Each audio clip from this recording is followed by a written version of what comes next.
Everyone, it's Hector from the Herald Review. Guess what's opened in Benson? It's the Splash Pad, the long-awaited new attraction up here at the Benson Park System is open. It's a soft opening. They're going to have their grand opening on 4th of July, but people are already loving it. Check it out. The grand opening of the pad is on July 4th.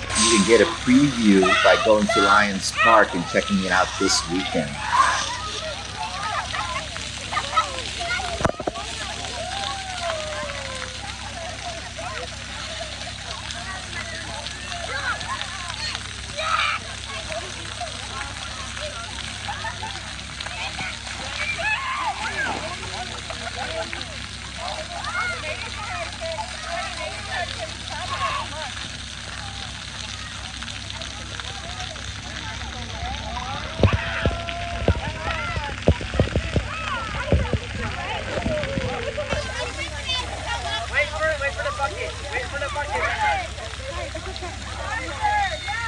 Little kids, it's softer, shorter, much more gentler to make them happy. Yeah, so that they don't get as crushed by that water, the big water spray. Yeah, and then so the medium or larger kids over here, and we have the spray tunnel and kind of in between, but the buckets and stuff. So the bigger kids like that.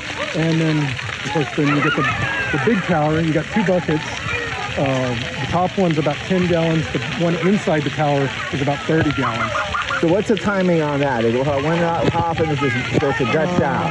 I think it's either 3 or 5 minutes. I haven't timed. Oh, here comes one. Here comes one. That's a little bucket. Nice. A little bucket. Yeah. So that one will go off about 3 times before the big one. Oh, that's great.